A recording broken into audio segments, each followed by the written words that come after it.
Imam poklon za tebe. Sad ću ti ga donijeti. Iznenadit će se.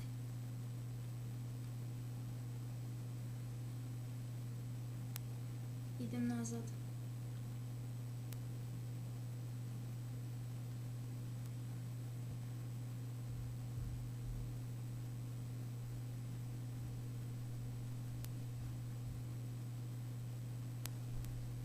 Evo ti, izvoli dijamant.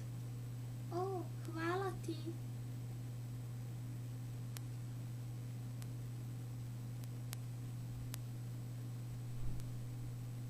I ljudi,